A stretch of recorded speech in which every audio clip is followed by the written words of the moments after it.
서울을 뜨겁게 달군 이슈를 화끈하게 파헤칩니다. 안녕하세요. 화끈한 시사토크의 티브로드 서울보도 우선임 기자 이진입니다. 자, 오늘도 함께 스튜디오를 뜨겁게 달궈 주실 두 분 소개합니다. 김남국 변호사 나와 계십니다. 안녕하십니까? 네, 안녕하세요.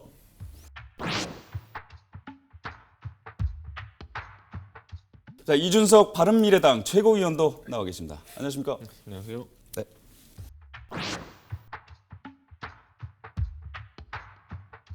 자, 벌써 5월입니다.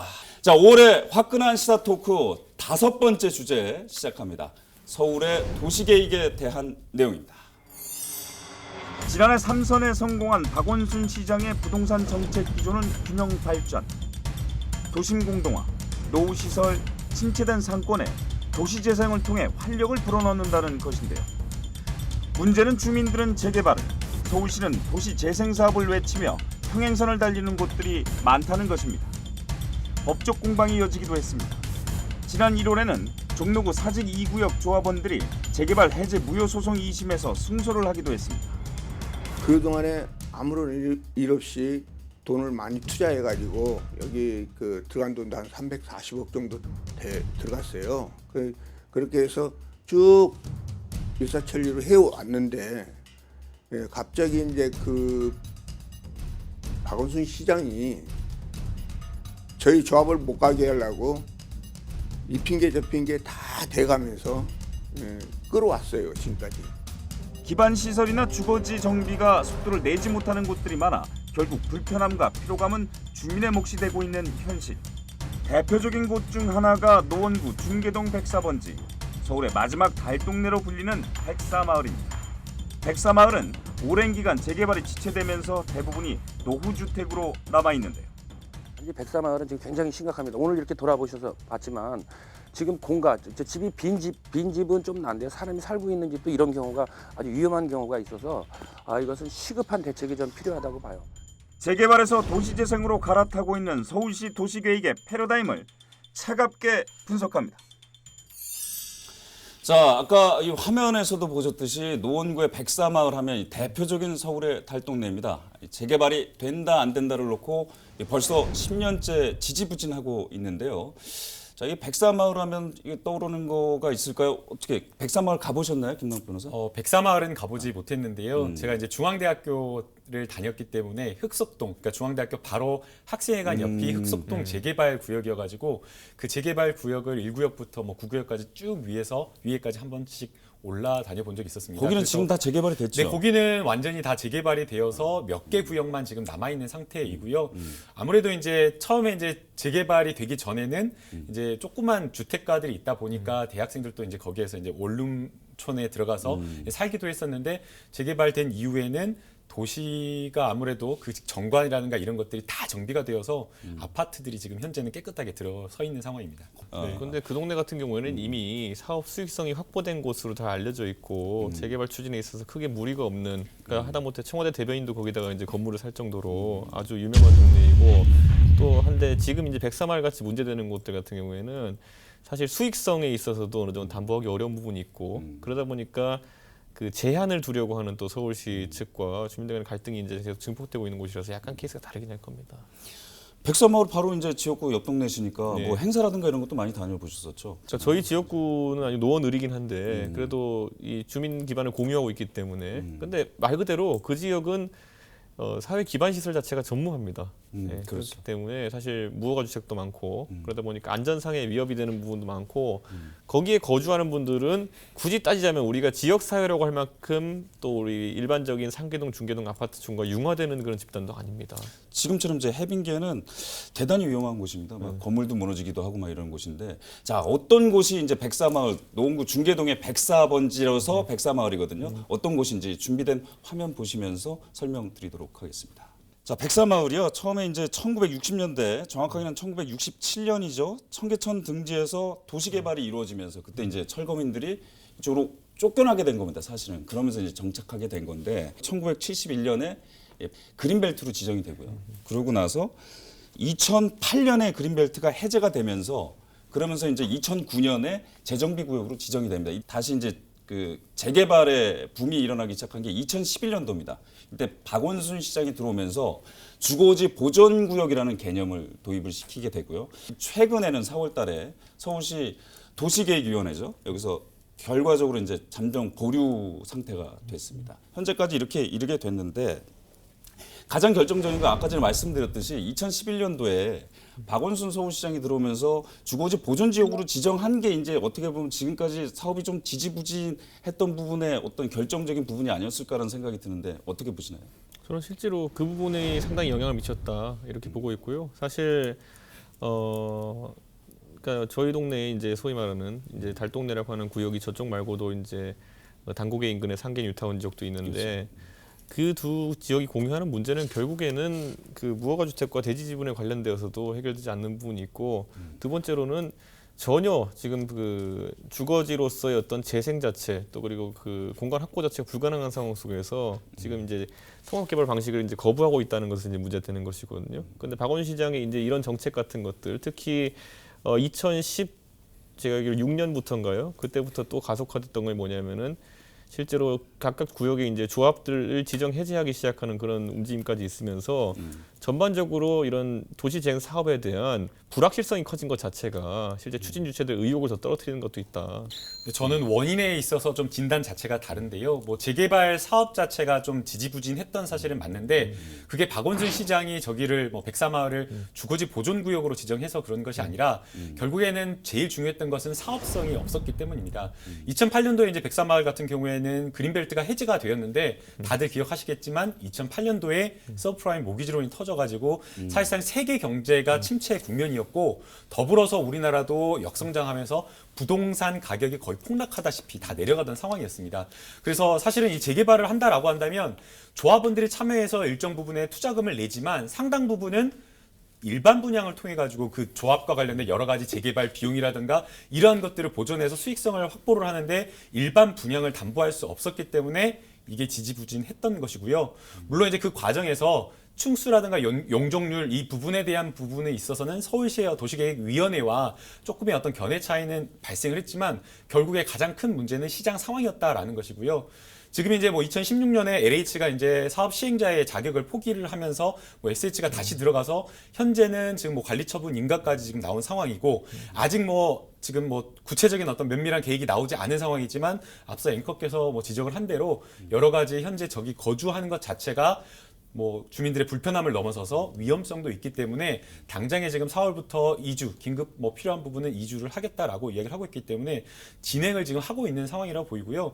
그다음에 이제 앞서 이제 이준석 최고위원께서 이야기를 하신 대로 뉴타운과 관련된 부분이 사실은 어떻게 보면 지금 출구 전략으로 하나로 평가가 될 수는 있다고 보입니다. 그러나 이것도 역시 박원순 시장이 갑자기 꺼내온 전략이 아니라 이미 박근혜 정부부터 그 전에 이명박 정부 때 너무나 지나치게 그 뉴타운을 지정을 해가지고 그 사업을 계속 하지 못하고 있었던 상황이어서 이 박근혜 정부부터 여기에 대한 출구 전략으로 나왔던 이 개념이지 뭐 이거를 박원순 시장이 막 갑자기 긴급하게 추정했다 이렇게 보기엔 좀 어렵지 않나 생각이 듭니다. 저는 아까 그 부동산 경기에 또 그리고 그 일반 분양의 수익성에 따라서 상당히 영향을 받는다는 걸 동의하고요. 그런데 지금의 최근의 상황을 보면 문재인 정부 출범 이후에 상당히 이제 재추진을 이제 염두에 두고 조합들이 움직일 만큼 부동산가의 상승이 있었기 때문에 그런 부분에 있어서도 제 생각에는 뭐 검토를 해봐야 되지 않나. 왜냐하면 이분들 같은 경우에는요, 투자자를 제가 얘기하는 건 아닙니다. 다만 실거주자 같은 경우에도 지금 보면은 그 불확실성 때문에 지난 한 8년에서 9년 정도 동안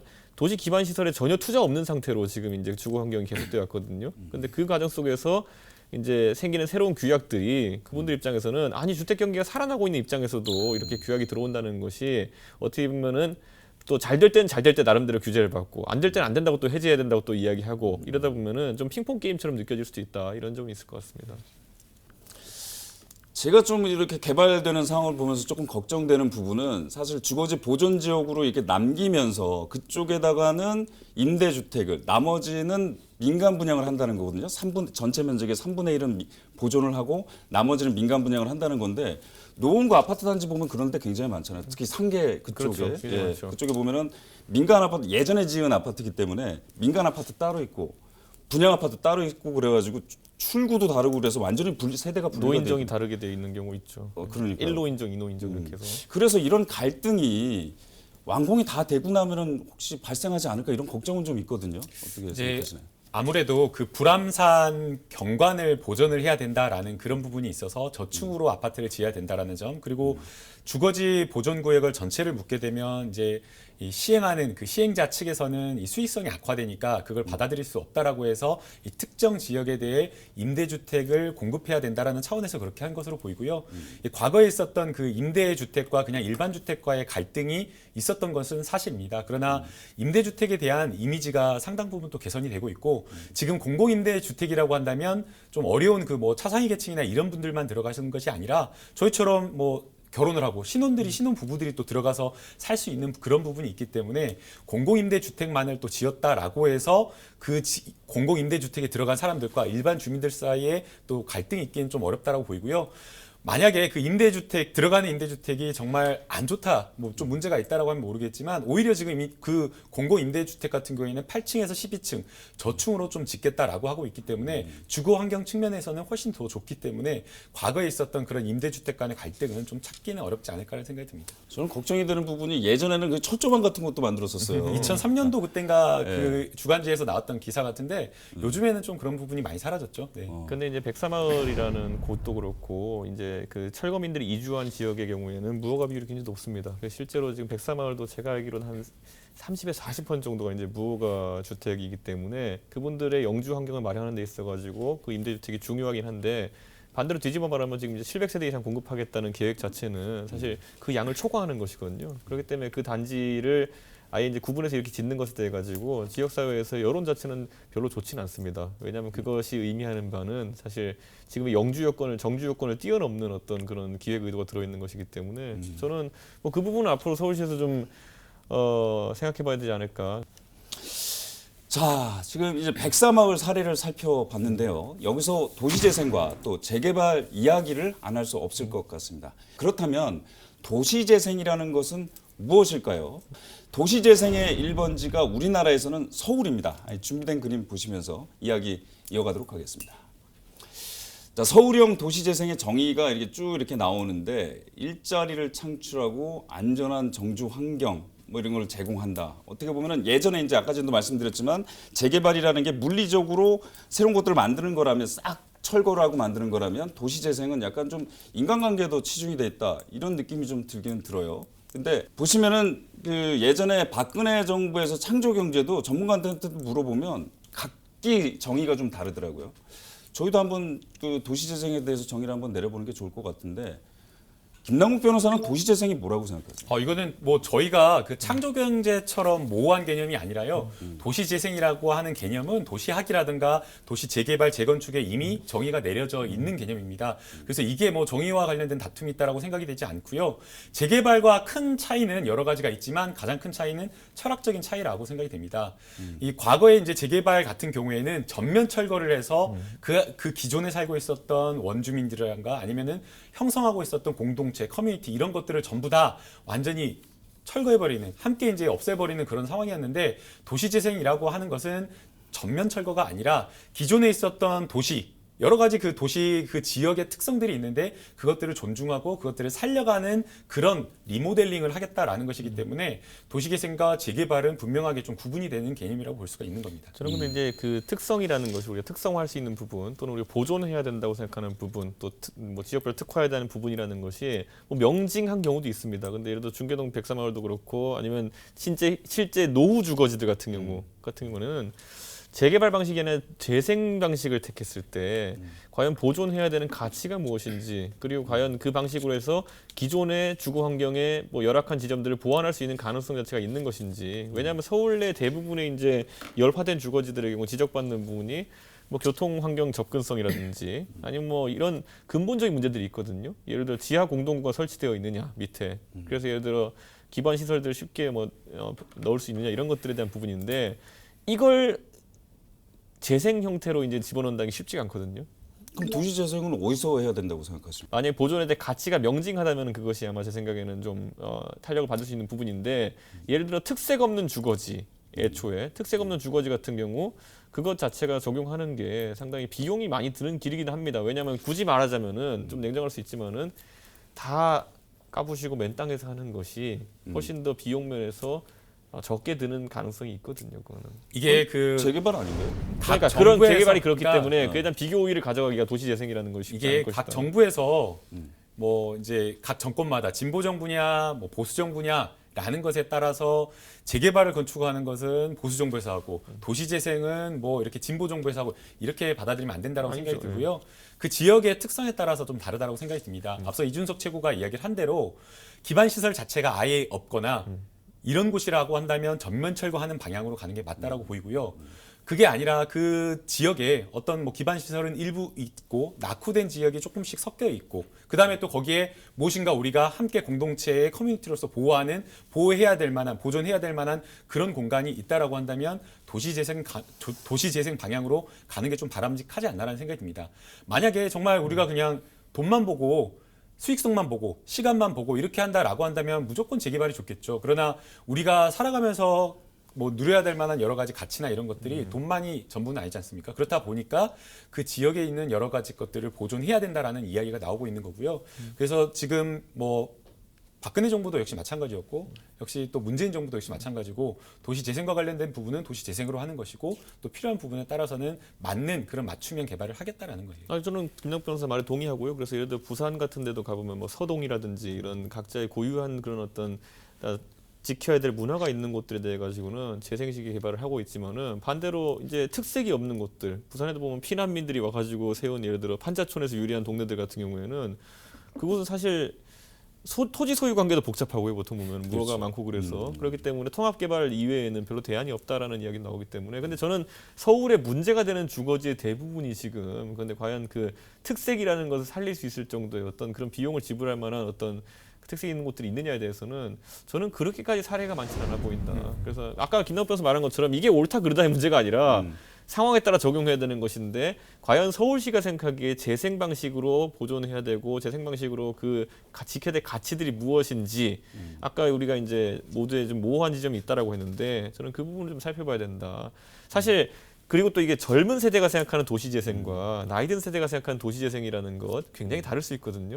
젊은 세대 같은 경우는 예를 들어 뭐 좀 그래도 예를 들어 도로 환경이라든지 이런 것이 잘 정비될 수 있는 형태의 재생을 선호하기도 하고 뭐 그 외에 뭐 보행 안전이나 여러 가지 검토할 수 있겠지만은 나이 든 세대 같은 경우에는 뭐 경관 이런 것을 따질 수도 있는 것이고 사실 주거라는 것은 여러 세대가 혼입돼 가지고 같이 하는 공간인데 사실 세대별로 기준 차이가 좀 있을 것 같다. 뭐 그런 생각이 좀 들긴 합니다. 그리고 소득 수준에 따라서도 내가 기대하는 치가 약간 다를 것이고, 근데 그것을 과연 하나로 엮어내기 쉬울 것인가?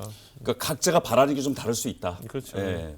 자, 아직은 우리에게 맞춰가는 단계이기 때문이 아닐까 싶은데요. 자, 그러면 이제 좀 더 깊숙이 한번 들어가 보도록 하죠. 서울 재개발 지역 중에 이 도시재생과 재정비 개념이 같이 들어간 곳이 있습니다. 바로 세운 재정비 구역인데요. 그림 준비된 거 보시면서 설명하도록 하겠습니다. 보시죠. 자, 지금 보시는 부분이 세운상가 재정비 구역입니다. 오세훈 시장 때 재정비 구역으로 지정이 됐고요. 지금 보시는 것처럼 빨간 점선으로 이렇게 돼 있는 부분들이 여기가 다 재정비 구역입니다. 이 전체 면적이 44만 제곱미터고요. 저 청계천 바로 그러니까 파란 줄 보이시죠? 가운데 이제 가로로 돼 있는 거. 그쪽 위가 이제 종로입니다. 종로고 그 아래쪽은 중구인데 한 30% 70% 정도 됩니다.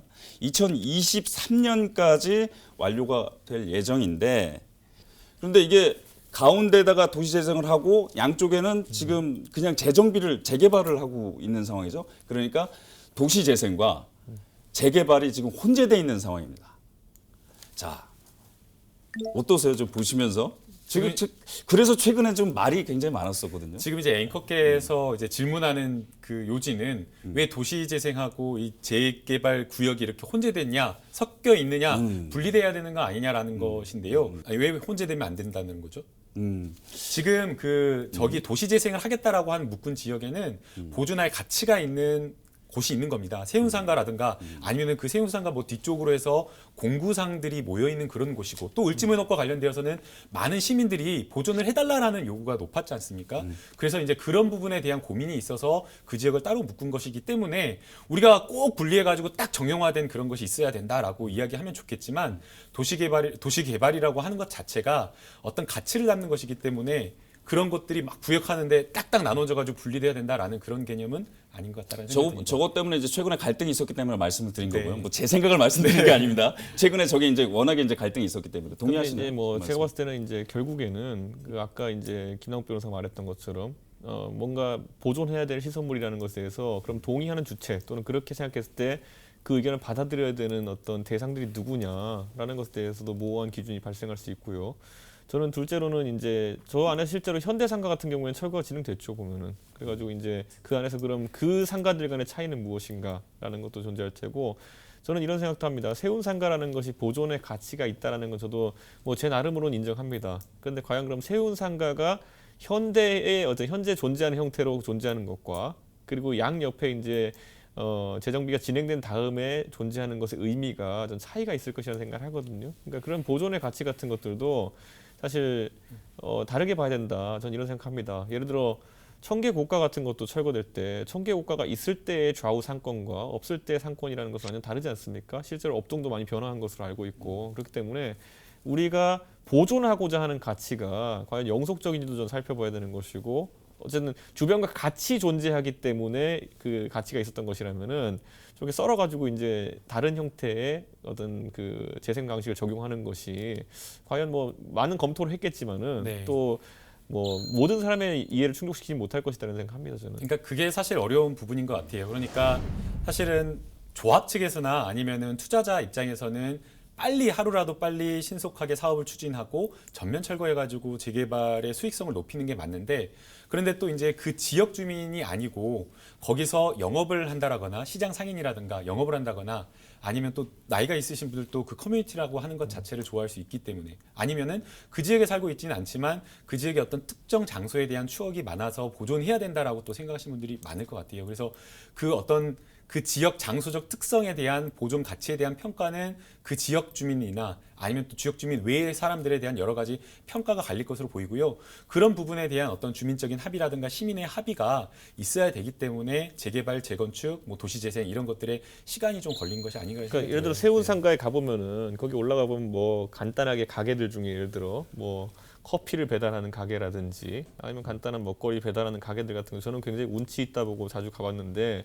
그렇다면 그 가게들의 문화적 가치라든지 아니면 그 정취라는 것이 주변에 있는 그 작은 소공장들과 그런 시설들이 사라진 뒤에도 그것이 독립적으로 존재할 수 있겠느냐에 대한 부분 이런 것들이 저는 그러니까 지금 계획 단계에서는 지키고 싶은 것만 지킨다 보존한다고 생각하겠지만은 반대로 주변 환경의 변화에 따라서 같이 소멸될 수 있는 것들이라는 생각. 저는 특히 세운상가의 특징은 그렇다 봅니다. 그 안에서의 랜드마크로서 그 건물이 가진 특성이 있었기 때문에 우리가 건축물의 형태만 본다면 당연히 보존이 될 겁니다. 보면은. 근데 그것이 아니라 과연 그 전체에 의미 있는 보존이 될 것인지 저는 약간 좀 의구심이 듭니다. 저는. 저 아까 저희 김남국 변호사가 말씀하셨듯이 최근에 뭐 이제 청계천 을지로 보존 연대에서 제주산업 뭐 문화특구 지정해라 그러면서 이제 나서기도 하고요.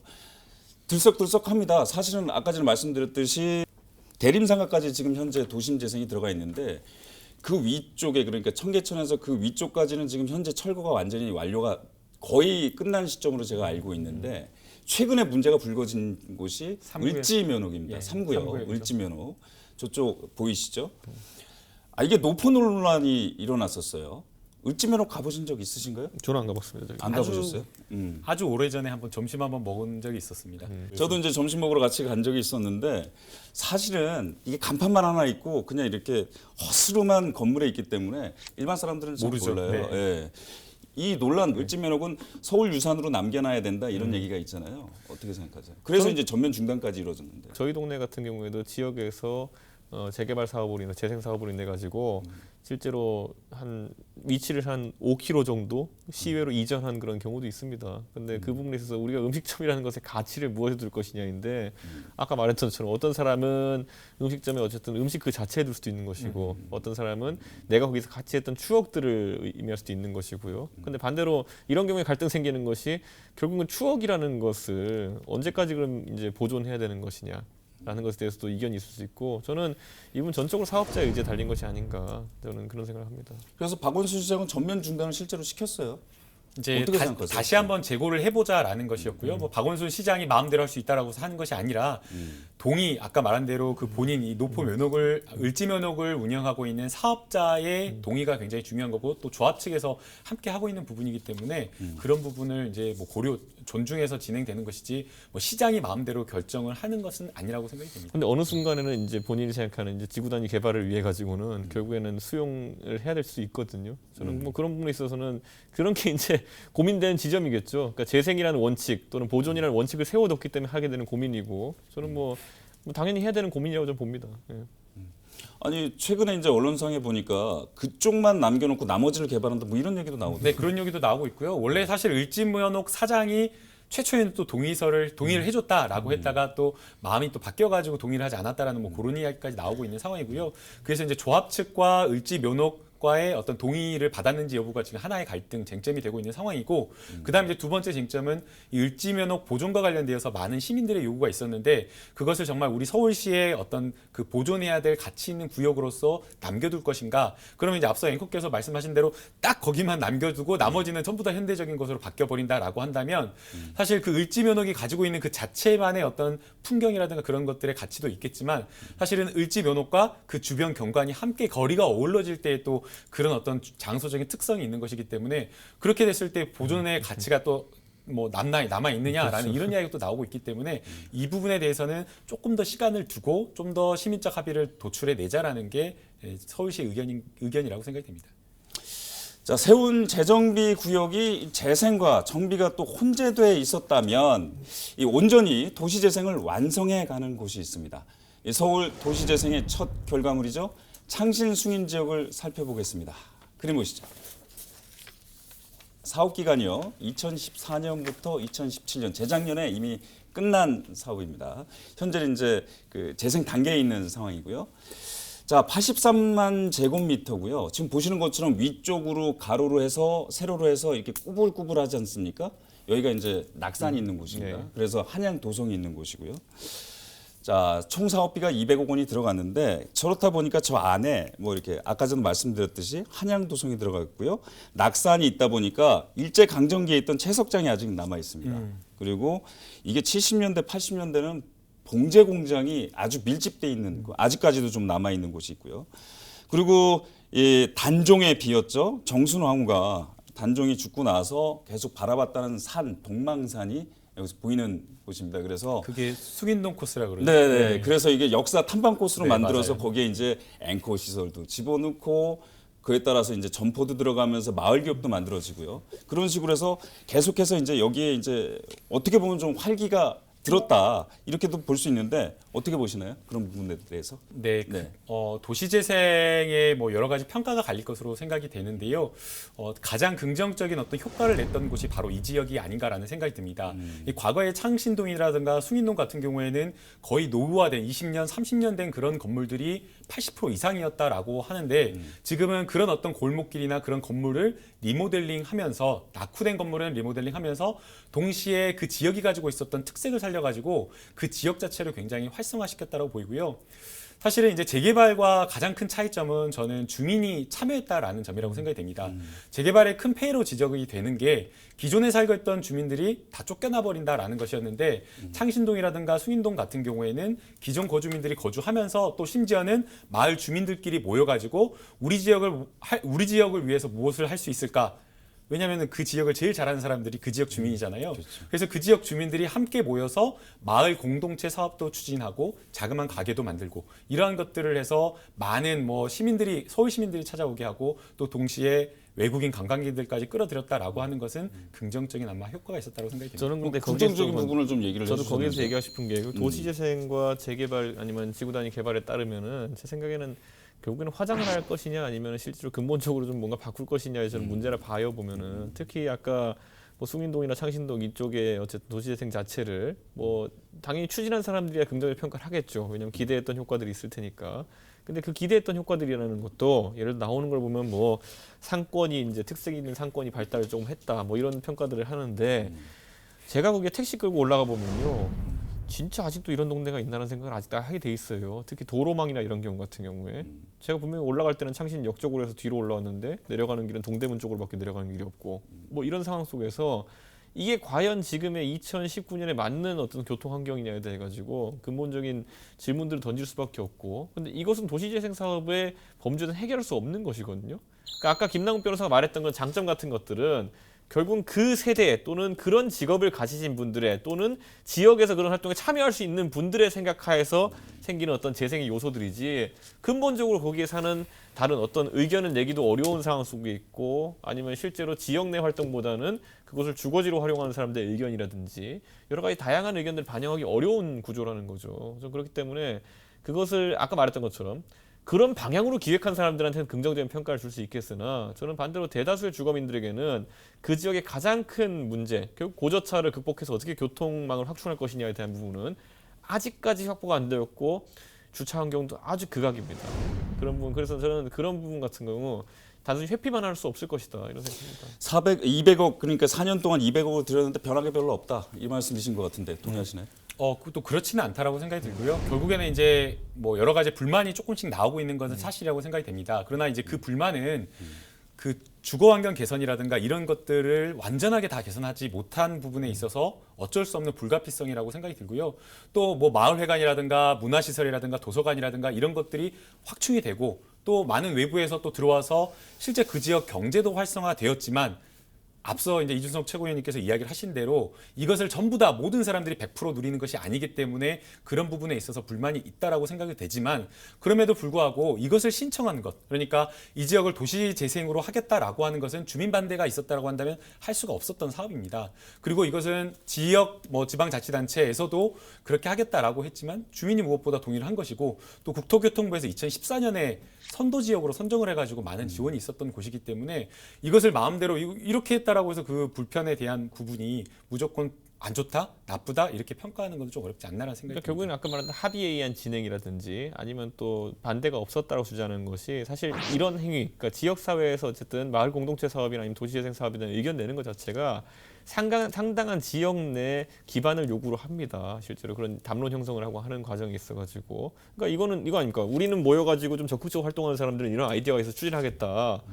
반대 의견 있으면 네 대안을 내라 이런 식으로 얘기하면요, 대다수의 사람들은 그 자체가 워낙 거대한 과정이고 그 대안을 낸다 하더라도 이 적극적인 사람들과 논쟁해야 된다는 부담감 아니면 여기에 끝없이 소통해야 된다는 부담감 때문에 그 역할 자체를 포기할 수가 있습니다. 저는 그렇기 때문에 그러니까 그거를 굳이 표현하자면은 뭐 그러면 당신이 열심히 말했어야 되는 것 아니냐, 당신의 의견을 열심히 발영했어야 되는 거 아니냐라는 것 자체가 저는 주거 환경에 대해 가지고 어쨌든 소극적으로 어쨌든 그 주거 환경에서 개선이 뭐 자체적으로 이루어지길 바라는 것들에 대해서 예를 들어 주차장 확충에 대해서 방법이 없으면 이야기하지 말아라 아닙니까 보면은. 다만 그런 것들은 제 생각에는 뭐 그렇기 때문에 뭐 주민 반대가 없었다 또는 주민 모두의 의견이 수렴되어 진행됐다 하기에는 좀 어려운 부분이 있지 않을까 싶습니다. 이제 제가 모든 주민의 의견이 수렴되었다라고 말하는 건 아니고요. 주민 의견의 일정 부분 반영된 부분이기 때문에 그 지역에 살고 있는 주민들이 그것을 어느 정도 일정 부분 감수를 하고 도시재생을 선택했다라고 한다면 그것을 존중해야 된다라고 보이고요. 오히려 지금 뭐 지역사회에서 지역 커뮤니티에서 담론과 여론을 형성하는 그 주도층, 지지층이 다르다라고 이야기를 했는데 저는 오히려 그렇지 않다라고 봅니다.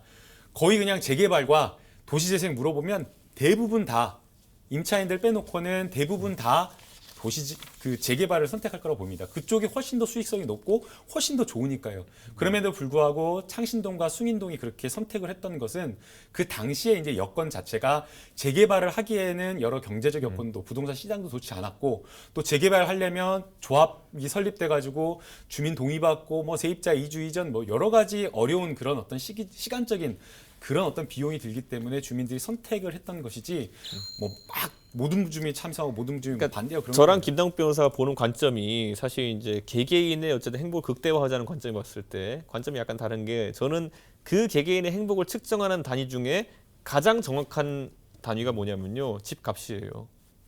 사람이 4억짜리 집과 5억짜리 집이 있다고 했을 때 5억짜리 집을 선택하는 이유는 5억이 가치 있다고 생각하는 거예요. 4억보다 1억 이상의 가치가. 그 주거 환경을 돈으로 평가해서 가액을 내는 겁니다. 그렇기 때문에 토지의 활용이 있어가지고 김남국 변호사는 이 토지 자체의 효율을 극대화하는 방향에 대해서보다는 어쨌든 그 안에서 아까 임차인과 임대인 간의 그런 구분을 짓고 이렇게 했던 것처럼 분명히 아까 말했던 것처럼 제가 봤을 땐 적극적인 의사 표현층과 아닌 사람들의 그 행복도에 어느 정도 차등을 둬도 된다는 생각하고 있는 건데 저는 굳이 이렇게 표현하자면요. 이 전체 그 안에 있는 최대의 어쨌든 효용을 뽑아내는 가치는 그 도시 지역 내에 그 집값 가치 자체를 최대한 상승시키는 개발 방식이다라는 생각을 하는 이미 거죠. 그 이준석 최고위원이 이야기한 그런 개발 방식은 실패한 철학으로 검증이 되었습니다. 이명박 정부 때 이명박 대통령이 대통령 되기 전에 시장으로서 뉴타운을 아주 무분별하게 진행을 해가지고 다 어떻게 됐습니까? 뉴타운의 폐해라고 이야기를 하고 있고 지정된 뉴타운을 해제해달라라고 그 지역 주민들이 요구를 해가지고 박근혜 정부에서 박근혜 정부 때 뉴타운 출구 전략, 국토교통부에서 출구 전략을 서울시와 협의해서 진행을 했던 사업이고요. 그런 어떤 출구 사업으로서 뉴타운과 관련된 폐해, 진행되지 않았던 그냥 완전히 방치됐던 그런 뉴타운과 관련된 출구 전략으로 도시재생 계획이 나온 겁니다. 그래서 저희가 돈만이면은 돈으로만 모든 것을 재단하면 다 잘 될 것 같지만 그렇지 않았다라는 것을 이미 충분히 저희가 경험을 했고요. 그렇기 때문에 그 지역이 가지고 있는 여러 역사적 가치, 문화적 가치, 지역 주민이 가지고 있는 여러 경험적 가치까지 함께 고려해서 그리고 시장 상황이나 이런 것들을 함께 담아서 도시 개발과 재생을 해야 된다고 보는 겁니다. 지금 어차피 얘기가 나왔으니까 지금 말씀하셨듯이 사실은 재개발에서 도시재생으로 넘어간 이유는 철학의 문제. 그러니까 예전에 이렇게 싹 밀었을 때 용산 참사와 같은 그런 엄청난 갈등의 문제가 있었기 때문에 도시재생으로 그런 갈등을 조금 더 없애자 해서 도시재생을 하게 된 거거든요. 그래서 이제 공동체 개념이라든가 이런 것들이 들어가게 된 건데 그렇다면 이 젠트리피케이션 얘기를 안 할 수가 없습니다. 그러면 과연 도시재생을 한 창신 숭인 지역은 젠트리피케이션 현상이 없었는가? 사실 깊숙이 들어가 보면 있었거든요. 그런 부분에 대해서는 좀 어떻게 생각하시나요? 네, 일단은 그 젠트리피케이션이 창신 숭인동에서 심각한 문제라고 할 만한 정도냐라고는 저는 생각하지 않습니다. 방금 이제 지적하신 주택 거래량이라든가 아니면 집가 상승이라든가 그래서 임대료가 상승했다라고 하는 부분은 그 논거가 될 수 없는 것이죠. 왜냐하면은 주택 매매가 활성화되는 것은 부동산 시장 전체 시장과도 연관되어 있는 거고 또 창신 숭이동이 정말 여러 가지 코스가 골목길 코스도 있고 숭이동 코스도 있고 그래서 많은 사람들이 찾아와서 거기가 상권이 활성화되면은 임대료나 집가가 상승할 수 있는 부분이기 때문에 이런 어떤 농고를 가지고 젠트리피케이션이 문제다라고 보기에는 좀 어렵다고 생각이 들고요. 과거에 재개발을 했던 그 지역보다는 뉴타운을 했던 지역보다는 젠트리피케이션 문제가 없다라고 지금 이야기를 하고 있기 때문에 이 부분 일부가 이주를 했다라는 그 것만으로 이 뭐 도시 재생이 문제다, 그 지역의 문제점이다라고 보기에는 문제 진단 자체에 공감하기는 좀 어렵다 생각이 듭니다. 도시재생을 하면 젠트리피케이션 현상이 진짜 실제 없나요? 저는 꼭 그렇지 않다 보는 것이 우리가 지대 상승이라는 것은 결국에는 그 토지 또는 건물에 지불하고자 하는 가치가 상승하는 것이거든요. 내가 실제로 기대 수익이 높아지기 때문에 더 많은 지대를 지불하는 것이고 그 임대료를 감당하는 것인데 저는 그 부분에 있어가지고 아까 말했던 것처럼 도시재생 산업이 상당한 수준의 어쨌든 그런 상권 개선이나 이런 게 이루어진다면은 꼭 그 매출과 비례하지 않지만 어느 정도의 지대 상승 같은 것이 있을 것이라고 당연히 예측할 수 있거든요. 저는 그것에 대해 가지고 부정적으로 볼 일은 또 아니라고 보는 견해에도 동의하지만은 반대로 그것이 더 적을 것이다라고 하는 것은 오히려 도시 재생 효과가 적을 것이다라고 주장하는 것 같아 가지고 약간 우스워짐이 있습니다. 왜냐하면은 만약에 거기가 저 장사하기 좋은 환경이 됐고 아니면 여러 가지 기반 시설의 향상이 되어 가지고 더 좋은 환경이 됐으면요. 그곳에 거주하거나 거기서 장사하기 위한 경쟁이 발생하는 것이 당연한 것이고 그러면 그 경쟁에서 집가 상승 또 임대료 상승 그리고 거기에 따른 젠트리피케이션은 어떻게 보면 뭐 누가 잘못해서 순탄하게 그 이어지는 논리의 과정이거든요. 근데 그러니까 굳이 말하자면은 주거 환경은 좋아졌는데 지대는 오르지 않는다? 그런 부동산의 형태가 존재하느냐에 대해서는 약간 의문입니다. 그렇게 주장하진 않았고요. 예. 젠트리피케이션이 없다라고도 주장을 하지 않았습니다. 재개발과 비교를 했을 때 도시 개발 사업으로 하나의 방법으로서 봤을 때 이 젠트리피케이션 문제를 일정 부분 줄일 수 있다라고 이야기를 한 것이고요. 그다음에 도시 재생이나 이런 것들을 했을 때 말씀대로 만약 그 지역에 어떤 특성 있는 상권이 살아난다라고 한다면 당연히 임대료나 이런 것들이 올라갈 수 있겠죠. 그러나 그런 것들은 앞서 우리가 다른 지역도 좀 경험해봤을 수는 있겠지만 천천히 집가 상승이나 이런 것들이 이루어지는 것이기 때문에 재개발 재건축 싹 완전히 밀어버리고 그 지역 사람들을 다 쫓아낸 다음에 이루어지는 그런 어떤 젠트리피케이션 문제와는 다르다는 겁니다. 그래서 도시재생을 통해서 이런 어떤 여러 가지 뭐 좋은 점도 있고 여러 가지 부작용도 발생을 할 수 있겠지만 단점도 있겠지만 젠트리피케이션을 꼭 정말 문제점이다라고 꼭 집어서 문제의식을 가질 만한 것인지 그것은 거기에 대한 부분은 좀 더 우리가 면밀히 검토가 필요하다는 저는 겁니다. 문제의식이라기보다는 그 젠트리피케이션 오히려 자연스러울 것이다. 그러니까 그게 나쁘다는 얘기가 아니라 당연히 업종이 예를 들어 그 안에서 향상된 어쨌든 그 영업 환경이라든지 이런 걸 바탕으로 해서 과거에는 그 동네에 경쟁력이 있던 산업도 도저히 더 나아진 상권 환경의 임대료를 감당하지 못해서 물러나는 경우도 있고 그게 오히려 자연스러운 제 생각에는 해석일 것이다. 물론 네. 저는 뭐 나쁘지 않은 거라고 얘기해서 하는 겁니다. 젠트리피케이션. 저도 거기에 동의를 하고요. 예. 다만 그 젠트리피케이션이 이루어지는 거, 그러니까 어느 정도 나가고 들어오고 움직임은 있을 수밖에 없다고 생각이 들어요. 그러니까 아까 우리가 그러나 예. 그럼에도 불구하고 뭔가 거기에서 영업을 한다라고 한다면 장사하신 분들 10년, 20년 하지 않습니까? 그런데 그게 급격히 갑자기 올라가 버린다, 임대료가 올라가 버린다라고 한다면 사실은 그 지역에 있는 사람을 쫓아낼 수밖에 없는 그런 상황을 만드는 거고요. 그러면 그 사람들은 임차인들이나 영업하는 사람들은 생계의 터전을 잃게 되는 것이고 그러면 그게 비단 뭐 그 사람들한테만 불리하고 안 좋은 것이냐? 그게 아니라 경리도 함께 보십시오. 기존의 임대료가 엄청나게 폭등을 하다 보니까 기존에 있는 상인들이 다 나가버리고 새로운 상인들이 아예 들어오려고 하지 않다 보니까 경리단길이나 이런 곳이 다 죽어버렸기 때문에 상생을 위해서 뭐 일정 부분의 젠트리피케이션이나 임대료 집가 상승은 당연히 있을 수밖에 없지만 그럼에도 불구하고 그게 어느 정도 제한되고 우리 사회 공동체가 함께 건강하게 발전하기 위해서는 좀 일정 부분 제한될 필요가 있다는 거예요. 근데 저는 굳이 따지면은 그 아까 말했던 우리 창신동이나 아니면 숭인동 쪽에 예를 들어 봉제 공장이 많았다 그러면은 저는 뭐 이번에 재생 사업으로 인해 가지고 봉제 공장이 이득 볼 일은 전혀 없어요. 그러니까 그 봉제 공장들은 더 많은 비용 부담을 하게 될 것인데 저는 그러면은 그 봉제 공장 자체에 그 어쨌든 뭐 생존 가능성 자체가 떨어지는 것이고 그러면은 그 문화는 오히려 사라지게 만드는 겁니다. 그 재생 사업이. 왜냐하면 그 안에서 버티지 못하게 되니까 대신 새로운 문화가 생기겠죠. 그 안에서. 자, 좀 뭐 많은 이야기가 나눠졌는데 좀 마무리를 하도록 하죠. 그렇다면 지금 이게 서울형 도시재생에 대해서 지금 창신 숭인을 사례를 두고 얘기를 하지 않았습니까? 앞으로 서울시에서 가야 될 방향 짧게 좀 말씀을 좀 해주시죠. 어떻게 해야 될까요, 도시재생? 네, 저는 그 도시재생이라고 하는 것을 좀 무리하게 밀어붙이지 않았으면 하는 생각이 듭니다.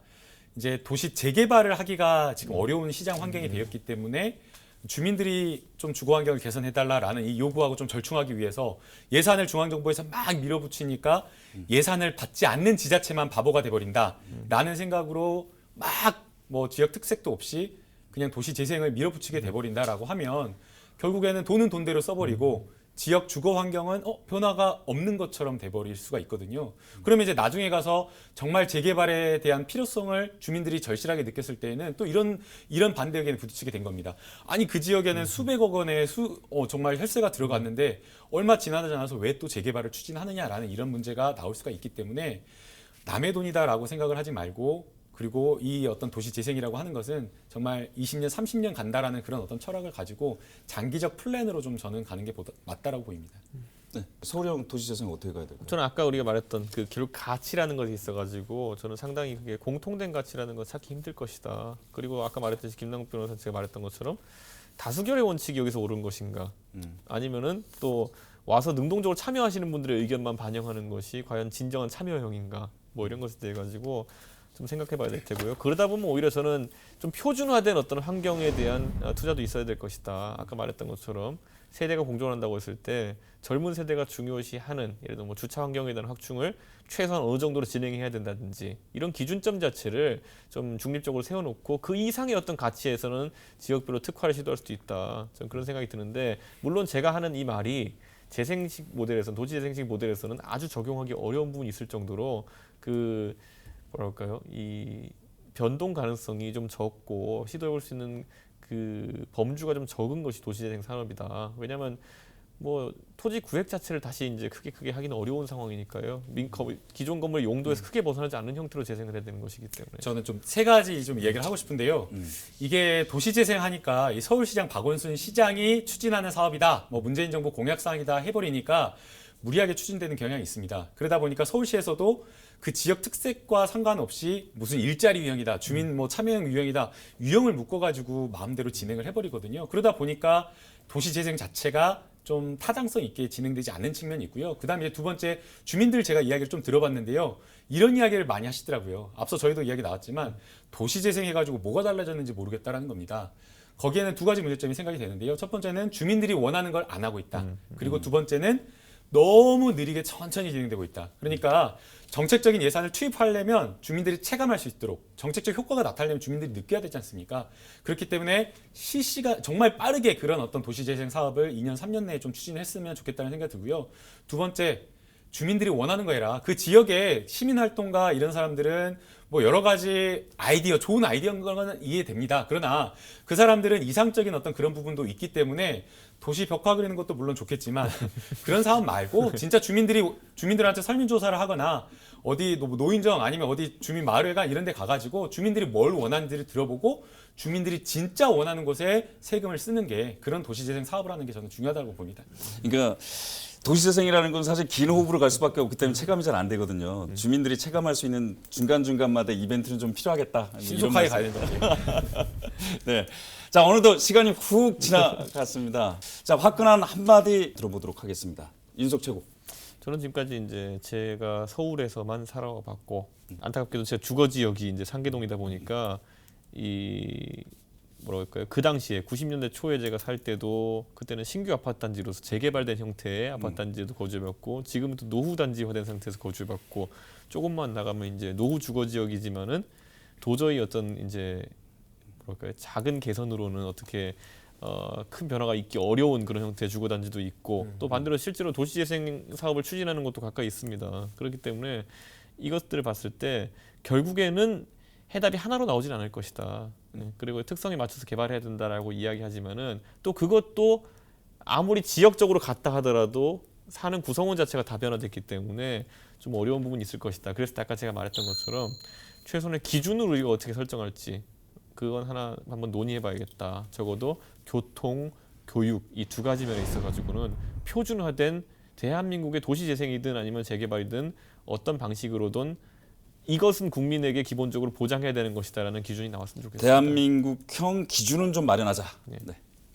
제가 그 해외여행을 대학교 1학년 때 가보고 거의 16년, 17년 동안 안 나가다가 작년에 중국 상해를 다녀왔습니다. 그런데 그 와이탄 거리를 걸었는데 너무나 멋지더라고요. 예. 그 옛 건물, 과거의 옛 건물과 새롭게 지어진 그 건물이 함께 공존하는 그 공간 자체에 있었다라는 거에 너무나 이렇게 뭔가 뭉클한 어떤 그런 감동이 있었는데 우리 서울시, 서울시뿐만 아니라 많은 도시 곳곳, 우리나라 도시 곳곳에 그런 어떤 추억할 만한 곳, 자랑할 만한 곳, 그런 곳 공간들이 많았으면 좋겠다는 생각이 들고요. 그리고 이제 또 뭐 도시재생과 관련되어서 뭐 이준석 최고위원도 이야기를 했지만 무엇보다 중요한 것은 그 지역에 사는 주민이라고 생각이 듭니다. 그래서 그 주민들을 위한 사람 중심의 그런 어떤 도시재생이 있었으면 좋겠습니다. 주민들을 위한 사람 중심의 도시재생이 됐으면 좋겠다라는 말로 마무리하도록 하겠습니다. 자, 오늘은 서울의 도시계획에 대해서 이야기를 나눠봤습니다. 분명한 것은 도시개발로 용산 참사와 같은 아픔을 경험하는 시민들은 이제 더 이상 나오지 않아야 한다는 것입니다. 화끈한 시사토크 다음 주제도 기대해 주시고요. 두 분과는 다음 시간에 함께 하도록 하겠습니다. 시청해 주신 여러분 고맙습니다. 지금까지 화끈한 시사토크의 이재원이었습니다. 수고 많으셨습니다. 감사합니다. 수고 많으셨습니다.